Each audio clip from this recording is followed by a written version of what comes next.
नमस्कार, मैं हूं आपके साथ मनोज मानस। स्वागत है आपका हमारी खास पेशकश स्पेशल रिपोर्ट में।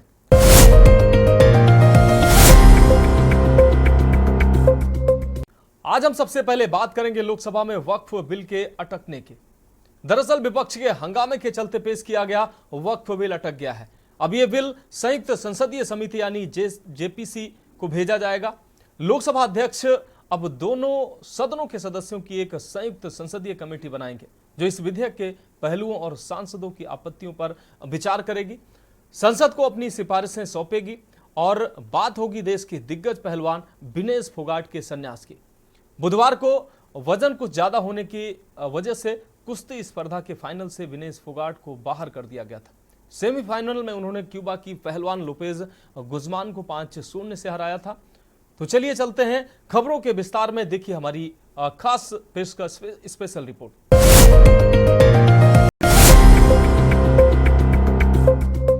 तो स्पेशल रिपोर्ट में हम अब सबसे पहले अपनी पहले रिपोर्ट की बात करते हैं। लोकसभा में विपक्ष के हंगामे के चलते पेश किया गया वक्फ बिल अटक गया है। अब यह बिल आपको बता दें संयुक्त संसदीय समिति यानी जेपीसी को भेजा जाएगा। बिल के प्रावधानों पर विपक्षी दलों की आपत्ति के बाद अब अल्पसंख्यक कल्याण मंत्री किरण रिजिजू ने सदन में प्रस्ताव रखा है कि इस बिल को ज्वाइंट पार्लियामेंट्री कमेटी को भेज दिया जाए। लोकसभा अध्यक्ष अब दोनों सदनों के सदस्यों की एक संयुक्त संसदीय कमेटी बनाएंगे जो इस विधेयक के पहलुओं और सांसदों की आपत्तियों पर विचार करेगी और संसद को अपनी सिफारिशें सौंपेगी। ये रिपोर्ट देखिए। कानून में बदलाव के बाद क्या अभी राज्य और केंद्र सरकार का वक्फ संपत्तियों में दखल नहीं? संशोधन के बाद वक्फ बोर्ड अपनी संपत्ति को रजिस्टर्ड कराएगा। जिला मजिस्ट्रेट के दफ्तर में संपत्ति रजिस्टर्ड करानी होगी।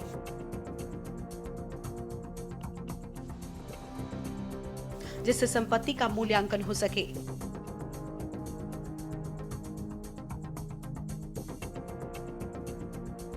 राजस्व की जांच हो सकेगी।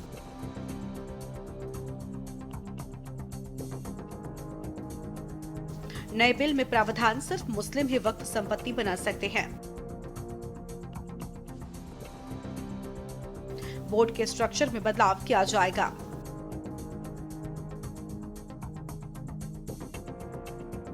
इसमें महिलाओं की हिस्सेदारी भी सुनिश्चित की जाएगी।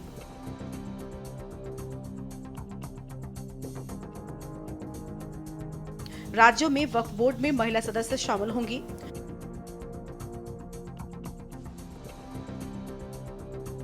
प्रत्येक राज्य बोर्ड में 2 और केंद्रीय परिषद में 2 महिलाएं होंगी। अभी तक महिलाएं वक्फ बोर्ड और काउंसिल के सदस्य नहीं हैं।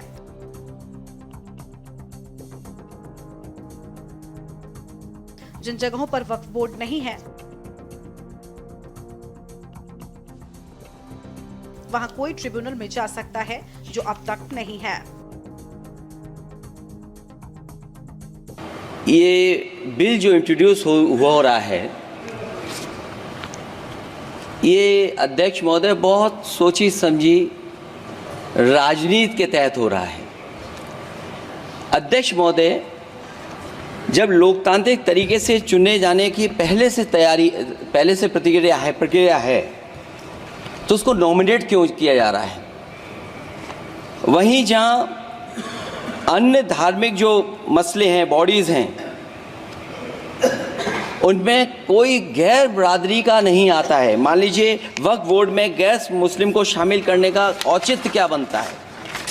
और अध्यक्ष महोदय इतिहास के पन्नों को अगर हम पलटें, अगर आप जिला अधिकारी को सब ताकत दे देंगे, उन इतिहास के पन्नों को मैं नहीं पलटना चाहता हूं कि एक जगह पर एक जिलाधिकारी महोदय ने क्या किया था, उसकी वजह से आज और आने वाली पीढ़ी तक को भी सामना करना पड़ा। गवर्नमेंट कह रहे हैं कि हम महिलाओं को दे रहे हैं। मुझे यकीन है कि आप बिल्किस बानो को और ज़किया जाफरी को मेंबर बनाएंगे, मुझे यकीन है। मैं आपसे जानना चाह रहा हूं सर कि ये जो आप बिल ला रहे हैं, आप देश को बांटने का काम कर रहे हैं, जोड़ने का काम नहीं कर रहे हैं। आप दुश्मन हैं मुसलमानों के, उसका सबूत ये बिल है। Thank you sir. आपके माध्यम से खास करके कांग्रेस पार्टी को कहना चाहता हूं, ये अमेंडमेंट आज सरकार इस सदन में ला रहे हैं, ये एक तरीके से आप लोगों ने जो भी कदम उठाया है, आप लोगों ने जो भी चाहा है, वो आप नहीं कर पाया, वही चीज करने के लिए हम आज ये अमेंडमेंट प्रपोज किया गया है। अब जब मैं इसका विवरण दूंगा तो आप बिल्कुल सहमत होगा मैं जो आपके सामने में बात रख रहा हूं। और दूसरी बात, इसमें हम लोग सब चुने हुए प्रतिनिधि हैं। मैं अपना बात तर्क रखने से पहले ही बताना चाहता हूं, इस बिल का समर्थन कीजिए, करोड़ों लोगों का दुआ मिलेगा। अगर आप विरोध करोगे, चंद लोगों ने पूरा वक्फ बोर्ड को कब्जा करके रखा हुआ है और आम मुसलमान लोगों को जो न्याय इंसाफ नहीं मिला उसको सही करने के लिए ये बिल लाया गया है। इतिहास में दर्ज होगा कि ये बिल को कौन कौन समर्थन किया है और किसने विरोध किया है, ये इतिहास में नाम दर्ज होगा। इसलिए इस बिल का विरोध करने से पहले आप सोचिएगा करोड़ों गरीब महिलाओं का, बच्चों का, गरीब मुसलमानों का। सर, सबसे पहले मैं सर जो खामियां ये 2014 से लेकर के आज तक ये 1995 अमेंडमेंट एक्ट के बारे में मैं सिर्फ नहीं कह रहा हूं, हमसे पहले कांग्रेस के जमाने में भी कई यहाँ इस मुद्दे को लेकर के कमेटियां और अलग अलग जगह में इसका विवरण किया गया है। सबसे पहले सर 1976 में वक्फ इंक्वायरी रिपोर्ट पेश किया गया था और 1976 वक्फ इंक्वायरी रिपोर्ट में जो बड़ा रिकमेंडेशन आया है मैं आपके सामने में पढ़ के सुनाना चाहता हूं। 1976 वक्फ इंक्वायरी रिपोर्ट में कहा गया है सारा वक्फ बोर्ड्स जो है मुतवालिस के कब्जे में चले गए हैं, उसको डिसिप्लिन करने के लिए प्रॉपर कदम उठाया जाना चाहिए। वक्फ इस्लामी बंदोबस्त होता है। धर्म से जुड़े या धार्मिक मकसद के लिए दान की गई प्रॉपर्टी को वक्फ प्रॉपर्टी कहते हैं। वक्फ अरबी भाषा का शब्द है। इसका अर्थ है धर्मार्थ यानी कि चैरिटेबल ट्रस्ट। ये ट्रस्ट अपनी मलकियत वाली संपत्तियों से होने वाली आमदनी का इस्तेमाल धार्मिक कामों के लिए करते हैं। भारत में ऐसे बंदोबस्त वक्फ एक्ट के तहत आते हैं। इसके तहत प्रॉपर्टी की देखरेख वक्फ बोर्डों के जरिए की जाती है। एक बार दान कर दिए जाने पर प्रॉपर्टी वापस नहीं ली जा सकती। उसका इस्तेमाल धर्म से जुड़े कामों के लिए ही होता रहता है। मनमोहन सरकार में वक्फ कानून, हर साल वक्फ संपत्तियों का सर्वे का खर्च राज्य सरकार उठाती है। सर्वे में गैर मुस्लिम की प्रॉपर्टी है तो गैर मुस्लिम पर यह सर्वे लागू नहीं होता। 2013 में वक्फ एक्ट के सेक्शन में 6 बदलाव।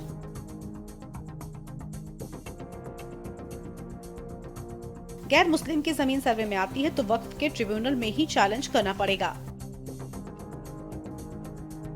दरअसल इस सिलसिले में मुस्लिम शब्द का खास तौर पर इस्तेमाल क्यों किया गया है? ऐसा इसलिए है क्योंकि वक्फ इस्लामी ड्यूटी है, इसलिए मुसलमानों को इसका मैनेजमेंट दिया गया है।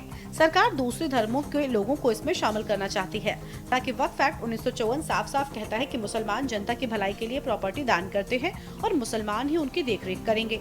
वक्फ संपत्तियों को नामित करने के लिए गवर्निंग बोर्ड को ज्यादा ताकत देने के लिए 1995 में फिर 2013 में इसमें बदलाव किए गए। इसके तहत बोर्ड की शक्तियों से जुड़े मौजूदा कानून की धारा 40 को खत्म कर सरकार वक्फ बोर्डों में मुस्लिम महिलाओं और गैर मुस्लिमों की नुमाइंदगी तय करना चाहती है। विवाद की क्या वजह है? देश में कुल 32 वक्फ बोर्ड हैं। इनके बीच तालमेल के लिए सेंट्रल वक्फ काउंसिल बनाया गया है। ये वक्फ बोर्डों के कामकाज के मामलों में केंद्र सरकार को सलाह देती है। साल 1995 में वक्फ एक्ट में बदलाव किया गया।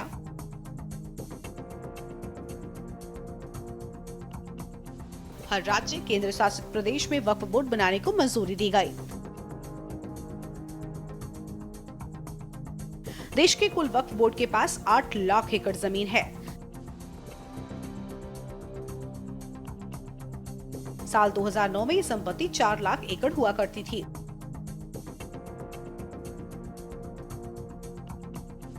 इन जमीनों में ज्यादातर हिस्सों में मस्जिद, मदरसा और कब्रिस्तान हैं। दिसंबर 2022 तक वक्फ बोर्ड के पास कुल 8,65,644 अचल संपत्तियां थी। अचल संपत्तियों में वक्फ बोर्ड रेल व सेना के बाद तीसरे नंबर पर है।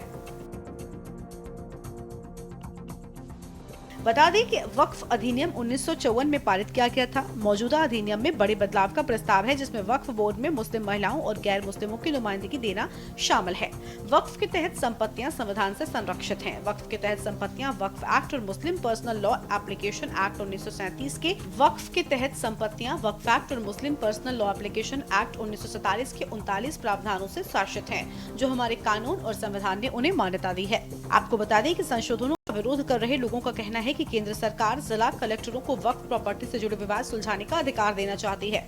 सरकार वक्फ बोर्डों की ताकत कम करने के लिए कानून में 40 से ज्यादा बदलाव करना चाहती है। इसका असर देश भर में 8,72,000 से ज्यादा अचल और 16,000 से ज्यादा चल वक्फ संपत्तियों की देखरेख करने वाले 32 बोर्डों पर पड़ेगा।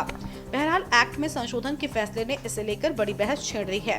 क्या सरकार वक्फ बोर्डों की ताकत कम करना चाहती है या उनका इरादा उनके कामकाज में पारदर्शिता बढ़ाने का है? स्पेशल डेस्क के न्यूज इंडिया। तो स्पेशल रिपोर्ट में वक्त एक ब्रेक का है और ब्रेक के बाद हम अगली रिपोर्ट की बात करेंगे।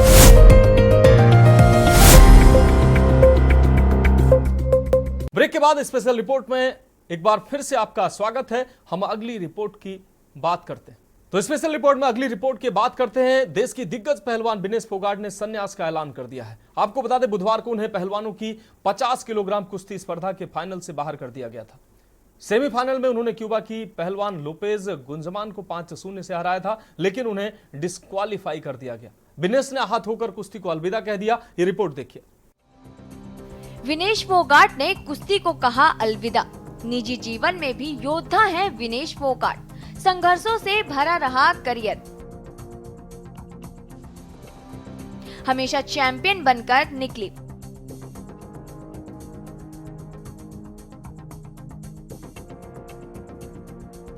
महिलाओं की 55 किलोग्राम कुश्ती स्पर्धा के फाइनल से बाहर होने से हैं आहत।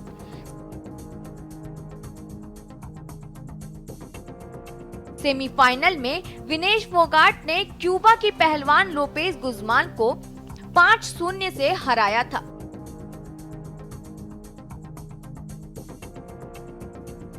पिछले 1-1.5 साल में विनेश का नाम काफी चर्चा में रहा। कुश्ती ही नहीं बल्कि विवादों से भी रहा नाता।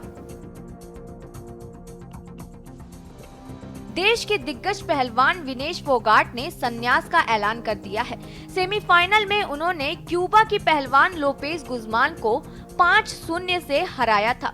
माना जा रहा था कि विनेश का पदक पक्का हो गया है, लेकिन उन्हें डिस्क्वालीफाई कर दिया गया। बहरहाल विनेश के इस मुकाम तक पहुंचने का सफर आसान नहीं रहा। वे सिर्फ कुश्ती के मैट पर नहीं बल्कि निजी जीवन में भी एक योद्धा रही हैं। पिछले 1-1.5 साल में विनेश का नाम काफी चर्चा में रहा है।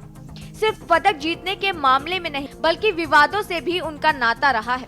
विनेश फोगाट ने सोशल मीडिया पोस्ट में कहा, माँ कुश्ती मेरे से जीत गई, मैं हार गई, माफ करना।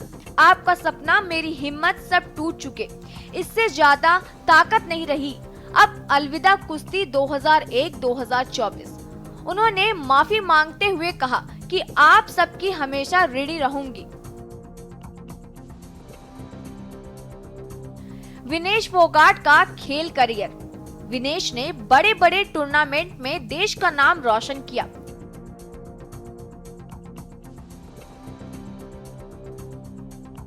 ओलंपिक पदक लाने से पहले कई उपलब्धियां।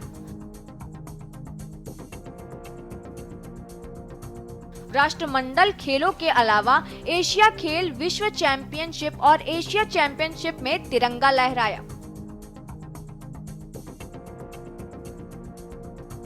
25 अगस्त 1994 को हरियाणा के बलाली गांव में विनेश फोगाट का जन्म हुआ।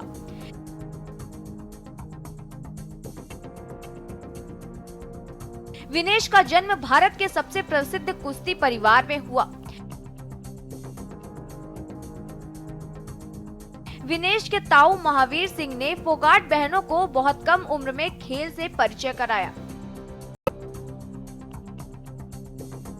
विनेश अपनी चचेरी बहनों गीता फोगाट और बबीता कुमारी के नक्शे कदम पर चल पड़ी।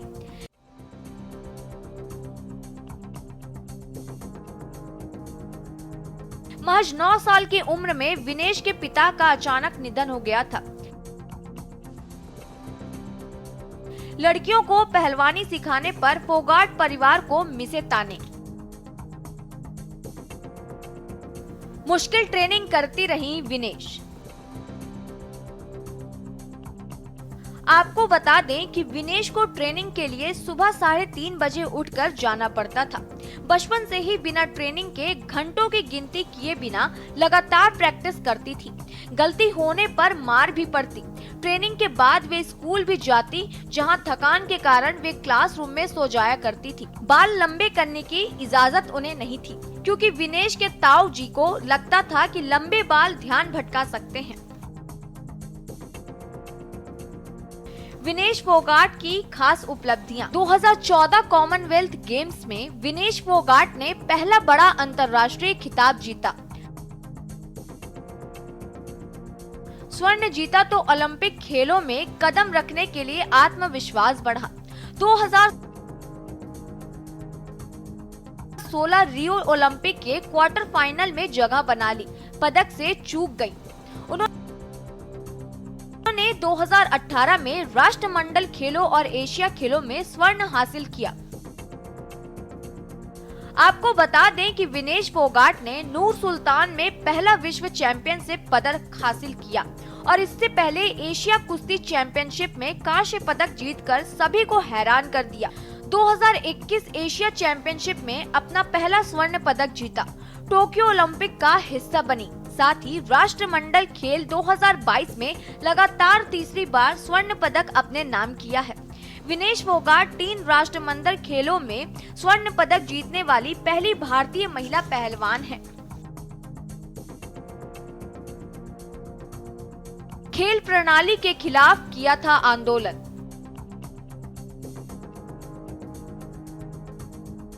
बता दें कि पिछले साल यानी 2023 में 18 जनवरी को जब विनेश समेत भारत के कुछ दिग्गज पहलवान दिल्ली के जंतर मंतर पर धरने पर बैठे तो पूरा देश हिल गया।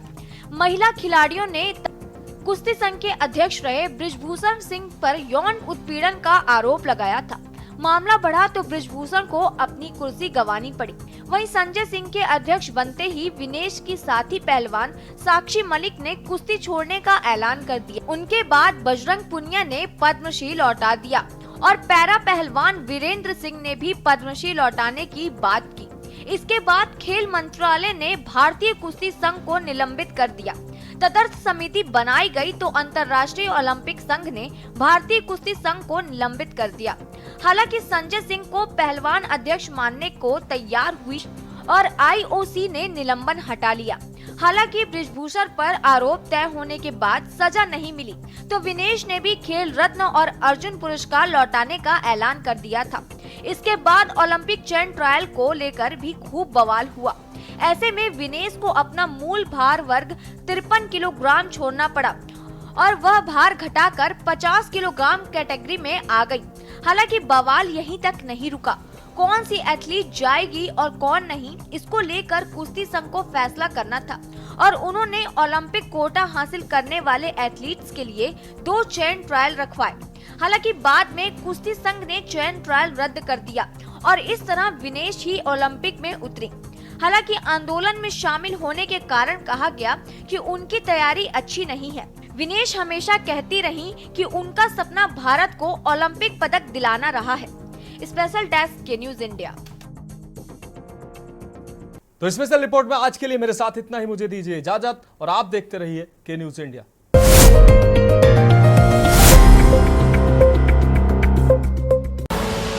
आप देख रहे हैं के न्यूज, खबरों का सारथी।